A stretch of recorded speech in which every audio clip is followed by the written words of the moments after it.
साथियों, बीएड में एडमिशन के लिए फर्स्ट काउंसलिंग की प्रक्रिया चल रही है और फर्स्ट काउंसलिंग की प्रक्रिया आपकी 16 जुलाई तक चलने वाली है। यानी कि आप सभी को जो कॉलेज मिला है उसके लिए 3,000 रुपये पेमेंट करके कॉलेज कंफर्म करके आप अपना डॉक्यूमेंट वेरिफिकेशन जो है 16 जुलाई से पहले पहले करवा सकते हैं।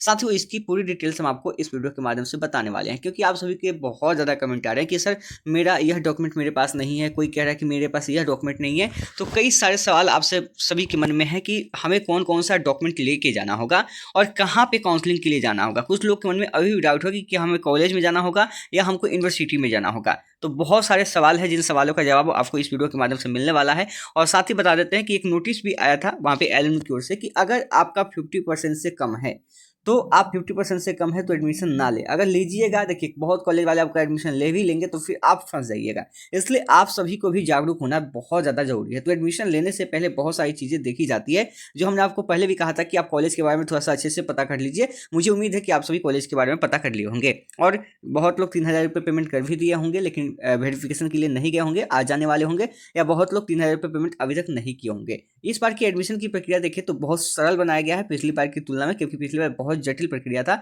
इस बात को ध्यान रखिएगा। तो साथियों, पूरी डिटेल्स हम इस वीडियो में बात करने वाले हैं। और साथ ही आपको बता दें कि अभी तक आप चैनल को सब्सक्राइब नहीं किए हैं तो सब्सक्राइब ही कर लीजिए। वीडियो के डिस्क्रिप्शन में इसका व्हाट्सएप ग्रुप और टेलीग्राम चैनल का लिंक भी है, इसको ज्वाइन कीजिएगा ताकि आगे की हर अपडेट आपको वहाँ पर मिलती रहेगी। साथियों, बात करते हैं जो बिहार बीएड एडमिशन 2025 के लिए फर्स्ट काउंसलिंग की प्रक्रिया चल रही है वह आपकी 16 जुलाई तक चलने वाली है। यानी कि आपको पता है कि इसके लिए कॉलेज अलॉटमेंट लिस्ट जारी हो चुका है। अब एडमिशन की प्रक्रिया चलेगी और फर्स्ट एडमिशन के तहत करीब 36 या 811 अभ्यर्थियों को मौका दिया गया है। अब देखना है इसमें से कितने स्टूडेंट जो है एडमिशन अपना करवा पाते हैं। जिनको भी कॉलेज मिल गया है अब उन्हें आगे की प्रक्रिया को पूरा करना है।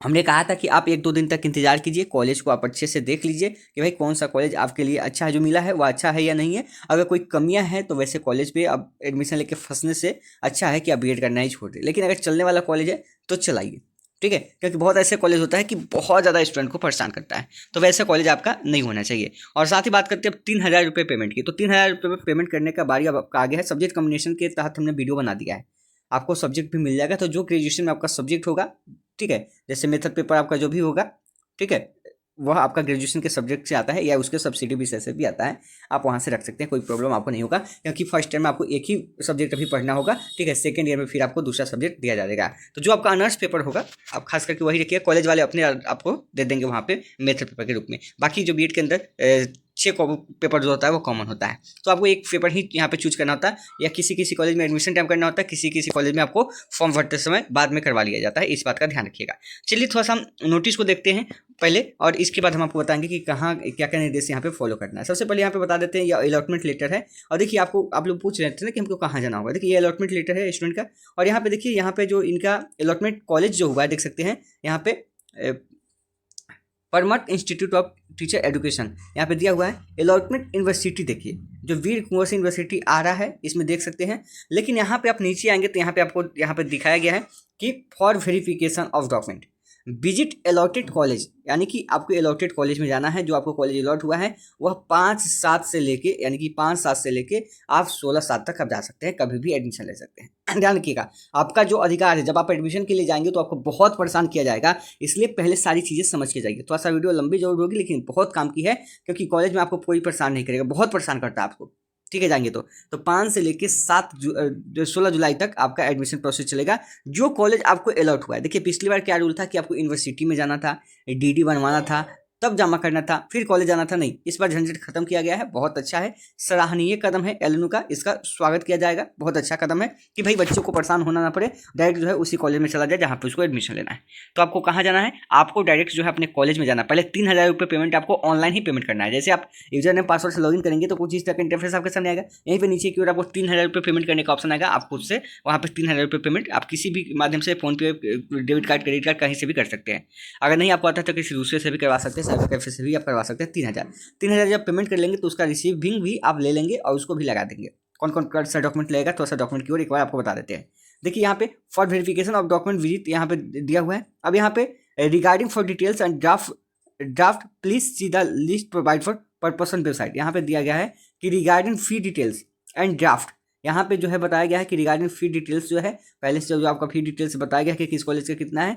अगर ड्राफ्ट के लिए देखिए कुछ कॉलेज, अगर आप यहाँ पे ध्यान रखिए कि अगर कैश मांग जाता है तो अच्छा बात है, और नहीं तो अगर यहाँ पे ड्राफ्ट के माध्यम से भी मांगता है तो आपको बनवा के देना पड़ेगा। तो ये कॉलेज के ऊपर डिपेंड करता है कि क्या है नहीं है। यहाँ पे लिखा हुआ है कि regarding feed details and draft please see the provide all for the purpose of website. यहाँ पे आप देखते रहिए, ठीक है। आगे देखिएगा कि प्रिय अभ्यर्थीगण सीटी वीएट 2025 की परीक्षा में सफलता प्राप्त करने के लिए बधाई। आपका नामांकन आपके द्वारा चयनित महाविद्यालय संस्थान में हो गया। ये सब चीज़ें हैं, ठीक है।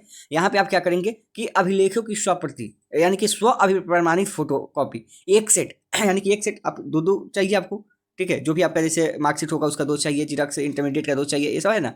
और स्व अभिप्रमाणित होता है यानी कि खुद से जो होता है ना कि आप सब डॉक्यूमेंट पर साइन करते हैं नीचे की ओर, वहाँ पे स्व अभिप्रमाणित करते हैं आप, ठीक है। सेल्फ अटेस्टेड करते हैं उसको, वही चीज़ आपको करना है। और ठीक है, इसके साथ आपको एक फाइल रखना है, एक 10 रुपये का फाइल आता है, सभी डॉक्यूमेंट को आपको उसी में रख लेना है, ठीक है। फाइल लगा के दिएगा, अच्छा रहेगा आपका, ठीक है। तो आपको क्लास 10th का मार्कशीट देना है फोटोकॉपी, क्लास 12 का आपको मार्कशीट देना है, ठीक है। सबका फोटोकॉपी देना है। ग्रेजुएशन का आपको देना है। अगर आपने पोस्ट ग्रेजुएशन पीजी लगाया है तो आप पीजी का दीजिएगा, नहीं लगाया है तो कोई बात नहीं है। सीएलसी डीएलसी टीसी जो आप जिस बोर्ड से आते हैं जो आपको मिला होगा वो आपको लगाना होगा, सीएलसी या डीएलसी टीसी, ठीक है। इसके बाद डोमिसाइल सर्टिफिकेट अगर आप लगाना चाहे तो, या जरूरी नहीं है कि आप लगाए हुए कीजिए यहाँ पे, ठीक है। इसके अलावा कास्ट सर्टिफिकेट, अगर आप रिजर्व कैटेगरी में आते हैं, आप गवर्नमेंट कॉलेज सेलेक्ट किए हैं तो वैसी स्थिति में आपको देना होगा। प्राइवेट में तो आपका जनरल के ही कटअप के आधार पर हुआ है। ईडब्ल्यूएस सर्टिफिकेट अगर आप लगाए होंगे गवर्नमेंट के लिए तो देना पड़ेगा, नहीं तो नहीं देना पड़ेगा। पीडब्ल्यूडी अगर लगाए होंगे तो ये सब का जरूरत पड़ेगा। वहीं पर जो आप गवर्नमेंट कॉलेज की बात करते हो वहाँ पे एनी कोटा, अगर आप सैनिक कोटा से हैं या स्वतंत्रता सेनानी कुछ भी अगर लगाए होंगे तो आपको देना पड़ेगा, ठीक है। रिसेंट पासपोर्ट साइज फोटो 4, अभी आपको 4 पासपोर्ट साइज फोटो आपको देना पड़ेगा अभी करेंट का हाल का। आपको सलाह दी जाती है कि प्रमाण पत्र सत्यापन नामांकन हेतु उपस्थित होने से पूर्व आश्वस्त हो ले कि ये सभी प्रमाण पत्र आपके साथ होने चाहिए, अन्यथा आपकी उम्मीदवारी पर विचार नहीं किया जाएगा, ठीक है। आगे देखिए, सूचनीय हो कि यदि आपका प्रथम सूची में नाम आ गया है तो आप इसमें एडमिशन नहीं लेते हैं तो फिर आपको दूसरी काउंसलिंग में कोई भी महाविद्यालय आवंटित नहीं किया जाएगा। इस बात का भी आपको ध्यान रखना है। अगली बात है कि अपने साथ जो आपका मोबाइल नंबर है, जो आपका ईमेल आईडी है, रजिस्टर जो आप फॉर्म जब भरे थे वो आप लेके जाएंगे, वहाँ पे आपको ओटीपी भेजा जाएगा, सत्यापन किया जाएगा, ठीक है। उसके बाद आपको एडमिशन स्लिप मिलेगा। एक और चीज़ ध्यान रखें कि महाविद्यालय विभाग से अपना एडमिशन स्लिप अथवा साथ ही साथ फी रिसिप्ट अवश्य ले। आप पैसा जमा कीजिएगा, उसका रिसीविंग लीजिएगा, नहीं देगा बस यहाँ आपका नोटिस दिखाइएगा सीधे, ठीक है। जो नोटिस आपको मिला है वही, इसका एडमिशन स्लिप भी आपको लेना है और एडमिशन स्लिप के साथ साथ एडमिशन रिसिप्ट भी आपको मिला है, लेना है कि भाई हमारा एडमिशन भी हो गया और उसका रिसिप्ट भी होना चाहिए। बहुत लोग पेमेंट का रिसिप्ट नहीं देते हैं कि बहुत सारे कॉलेज क्या करता है कि जब अंदर जाइएगा तो जो फी है उससे ज़्यादा लेना शुरू कर देता है। जो कॉलेज आपको मिला है उस लिस्ट में देख लीजिए कि उसका फ़ी कितना है, उतना ही फ़ी आपको देना है। एक और चीज़ आपके लिए बता देते हैं, 3000 रुपये पेमेंट आपका कहाँ कम होगा, चलिए उसको समझते हैं। अब देखेंगे तो 2 नोटिस जारी हुआ था। एक नोटिस जारी हुआ था यह अप्लीकेंट के लिए। यहाँ अप्लीकेंट के लिए क्या क्या जारी हुआ था आप ये सब देख सकते हैं। यहाँ पे जो आपका डॉक्यूमेंट है वही डॉक्यूमेंट वहाँ पे जो आप देखे थे वो चीज़ें। लेकिन अगर कुछ लोग कह रहे हैं कि सर हमारे पास माइग्रेशन नहीं है, हमारे पास और डॉक्यूमेंट नहीं है, तो क्या होगा। देखिए, आपके पास जनरली कितने डॉक्यूमेंट होने चाहिए इसकी भी हम चर्चा कर लेते हैं, ठीक है। इतना होना चाहिए, लेकिन उससे पहले आप ये समझ लीजिए कि आपका कितना नंबर होगा तो एडमिशन लीजिएगा। देखिए, यहाँ पे यह इस कॉलेज के लिए निर्देश दिया गया है कि अभ्यर्थी की अर्हता जांच करते समय सुनिश्चित करेंगे कि अभ्यर्थी को स्नातक अथवा स्नातकोत्तर में, जैसे आपने ध्यान दिया होगा ग्रेजुएशन किया होगा या फिर आप पीजी किए होंगे, तो फिर वहाँ पे कुल अंकों का जो आपका 50% होना चाहिए। जैसे आपने ग्रेजुएशन किया तो आपका 50% से नंबर कम है तो फिर आप मत कीजिए, क्योंकि आपको प्रॉब्लम हो जाएगी। यहाँ पे साफ साफ लिखा है कि अगर 50% है उससे कम है तो आप एडमिशन नहीं ले सकते हैं। आप लीजिएगा तो फिर प्रॉब्लम में फंसिएगा। हालांकि कॉलेज को निर्देश दे दिया गया कि आपका डॉक्यूमेंट चेक करके वहाँ पे एडमिशन ले, लेकिन बहुत कॉलेज ऐसा करता नहीं है भाई, उसको पैसा कमाना सीटा गया, स्टूडेंट अपना समझे। तो आप लोग अपना देख लीजिएगा एक बार, ठीक है। अगर आप बीटेक किए हैं या बी अर्हताधारी है तो आपको कुल 55% चाहिए, विज्ञान एवं गणित सहित होना चाहिए, ठीक है। अगला कि किसी अभ्यर्थी का नामांकन हेतु जो आवंटित हो गया, ये सब चीज़ तो वही है जो हमने आपको बताया है। आगे बताते हैं। हाँ, एक और चीज़ आपके लिए है कि अगर मान लीजिए आपको अलॉटमेंट लेटर आपको कोई प्रॉब्लम हुई, जैसे कि आपका नाम में गलत हो गया है, आपकी जन्म तिथि में गलती हो गई है, आपके पिता के नाम में गलती हो गई है, आपके माता के नाम में गलती हो गई है, कुछ भी है, कोई गलती हो गया है, तो आप उसका साक्ष्य देंगे और कॉलेज उसमें एडमिशन कर देगा आपको, और वही कॉलेज फिर से सबमिट कर देगा अपना डॉक्यूमेंट वहाँ पे। तो जिनका भी गलतियाँ था आप वहाँ से कॉलेज को बोलेंगे सुधार कर लेगा, और उसके आधार पर आपका अभी जो ओरिजिनल होगा उसके आधार पर एडमिशन लीजिएगा, ठीक है। मान लीजिए ऑनलाइन में गलती हो गया तो अपना ओरिजिनल डॉक्यूमेंट सबमिट करके ओरिजिनल में जो होगा वही एडमिशन लीजिएगा, बाकी सुधार के लिए उसको बता दीजिएगा। यहाँ पे प्रोसेस बताया गया है कि उसको जो है कार्यालय में भेज दिया जाएगा और वहाँ से आपका सुधार हो जाएगा। जब नामांकन होगा तो आपको मोबाइल पे एक रजिस्टर, मोबाइल पे जो आपका है OTP आएगा, साथ ही ईमेल ID पर भी आएगा। उसके बाद आपको एडमिशन स्लिप लेना है। ध्यान रखिएगा, आपको क्या करना है, एडमिशन स्लिप लेना ही है कॉलेज से। और साथ ही साथ अभ्यर्थी नामांकन से पूर्व आंशिक शुल्क यानी कि जो पार्ट फी होगा वो ऑनलाइन के माध्यम से आप 3000 रुपये पेमेंट करेंगे, ठीक है। आंशिक शुल्क क्या होगा, अभ्यर्थी से लिए गए 3000 रुपये को अपने कॉलेज या डिपार्टमेंट से घटा लेंगे। जैसे कि आप किसी कॉलेज को पैसा दीजिएगा ना तो उसमें 3000 रुपये कम दीजिएगा, ध्यान दीजिए, यहाँ पे साफ साफ लिखा हुआ है कि आंशिक रूप से किसी अभ्यर्थी से लिए गए 3,000 रुपये को अपने कॉलेज या डिपार्टमेंट से घटा लेंगे, वह कॉलेज घटा लेगा, या पार्ट फी नामांकन के बाद कॉलेज संस्थान को वापस कर दी जाएगी। यानी कि यह पार्ट फी जो होगी, जो 3,000 रुपये एलएनयू आपसे ले रहा है, वह 3,000 रुपये जो है फिर से वह कॉलेज को वह रिटर्न कर देगा। यानी कि मान लीजिए उस कॉलेज का फी 75,000 है, तो वह आपसे 72,000 ही देगा। पहले यह था कि बहुत कॉलेज मैनेज नहीं करता था, लेकिन अब साफ साफ लिखा हुआ आ रहा है, तो इसलिए अब कोई कॉलेज आपको मना नहीं कर सकते। यहाँ पे नोटिस है, साफ साफ यहाँ पे दिखा सकते हैं, ठीक है, डंडा नहीं है। तो 3,000 रुपये, अगर कहीं प्रॉब्लम होती है, अगर कोई ज़बरदस्ती कर रहा है, तो हमें बताइए, या एलएनयू का हेल्पलाइन नंबर है वहाँ पे बताइए, ठीक है, आपकी सुनवाई होगी बातों की, क्योंकि अब साफ साफ लिखा हुआ है यहाँ पे, आप भी पढ़ सकते हैं। नामांकन के समय अभ्यर्थी से सीएलसी और माइग्रेशन के अलावा कोई भी ओरिजिनल डॉक्यूमेंट नहीं लिया जाएगा। बहुत लोग होते हैं कॉलेज वाले की फंसा देते हैं कि ओरिजिनल डॉक्यूमेंट रख लेते हैं, तो आपको क्या है, सीएलसी और माइग्रेशन ही देना है। सीएलसी और जो माइग्रेशन है केवल वही ओरिजिनल में आपको देना है, बाकी सभी फोटोकॉपी में देना है, ठीक है। जितना भी डॉक्यूमेंट आप लगाइएगा वो फोटोकॉपी होगा, बाकी एक सीएलसी जो है ओरिजिनल आपका जाता है। माइग्रेशन सीएलसी जब आप कॉलेज छोड़ते हैं, ठीक है, कॉलेज पर त्याग पत्र होता है, ठीक है, वो आपको लगाना है। अगर नहीं है तो आप निकाल लीजिएगा, ठीक है, इतना दिन तो आपको रुकना नहीं चाहिए, ठीक है। और माइग्रेशन, अगर देखिए माइग्रेशन जैसे आप दूसरे यूनिवर्सिटी में जाते हैं, जैसे कि मान लीजिए कि आपने ग्रेजुएशन किया है भीमराव अम्बेडकर यूनिवर्सिटी से, मुजफ्फरपुर से ग्रेजुएशन किया आपने, ठीक है, और बीएड भी आपका इसी के किसी कॉलेज में, क्योंकि 60 कॉलेज इसमें, बिहार यूनिवर्सिटी के ही किसी कॉलेज से आप बीएड कर रहे हैं, इसी में आपका एडमिशन होने वाला है, लिस्ट में नाम है, तब आपको माइग्रेशन देने की जरूरत नहीं है। लेकिन आप ग्रेजुएशन भीमराव अम्बेडकर यूनिवर्सिटी से किए हैं, अगर आपको जो है पाटलिपुत्र यूनिवर्सिटी मिल गया बीएड में मान लीजिए, तो वैसी स्थिति में जब आप यूनिवर्सिटी चेंज करते हैं तब माइग्रेशन आपको देना पड़ता है, ठीक है। तो सीएलसी माइग्रेशन अगर ना भी होगा तो एक चीज़ ध्यान रखिएगा, आपको समय दिया जाएगा, वहाँ से आपसे एक एप्लीकेशन लिखवा दिया जाएगा, आपसे पूछ लिया जाएगा कि आप कितने दिन के अंदर सबमिट करेंगे, फिर एक समय के अंदर आप फिर उसको लेके जाके दे सकते हैं। लेकिन अगर इतना भी डॉक्यूमेंट नहीं है तो कॉलेज के पास अधिकार है कि केवल यह 4 डॉक्यूमेंट पर ही आपका एडमिशन ले लेगा।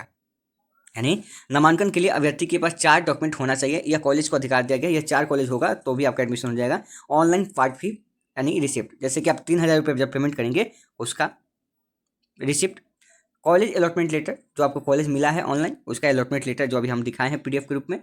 इसके अलावा जो ग्रेजुएशन है या पोस्ट ग्रेजुएशन, अगर आपने ग्रेजुएशन लगाया है या ग्रेजुएशन लगाया है तो सिर्फ ग्रेजुएशन का अगर मार्कशीट भी आप देते हैं तो आपका एडमिशन हो जाएगा, और सीएलसी देंगे ओरिजिनल तब आपका एडमिशन हो जाएगा, और डीएलसी बाकी बोर्ड के लिए है, टीसी, ठीक है। तो ये 4 डॉक्यूमेंट भी अगर आपका होगा तो एडमिशन हो जाएगा। बाकी वहाँ पे डॉक्यूमेंट आपसे मांगेगा, 10th 12th का भी मांगेगा, लेकिन कॉलेज को यह अधिकार दिया गया है कि अगर किसी अभ्यर्थी के पास पूरा डॉक्यूमेंट ना हो तो ये 4 डॉक्यूमेंट भी होगा आपका, तो सिर्फ 4 डॉक्यूमेंट के ऊपर भी आपका एडमिशन हो जाएगा। ये सारी चीज़ आपके नियम है, आप देखिए ना, आपके लिए रूल आया है, आप उस रूल को पढ़िए, उसको भी समझाइए। दिक्कत होगा तो ऑनलाइन पार्ट फी जो 3,000 रुपये पेमेंट करेंगे उसका रिसिप्ट, उसके बाद जो कॉलेज अलॉटमेंट लेटर आपको मिला है वह कॉलेज का अलॉटमेंट लेटर, और ग्रेजुएशन का आप मार्कशीट लगाइए या पीजी का मार्कशीट लगाइए जो भी है, और उसके बाद सीएलसी लगा दीजिए। माइग्रेशन ना भी है तो माइग्रेशन का चर्चा यहाँ पे नहीं किया गया है, इस चीज़ में ध्यान रखिएगा। हाँ, माइग्रेशन लिया जाएगा, आप आवश्यक रूप में नहीं, आप बाद में दे सकते हैं, ठीक है।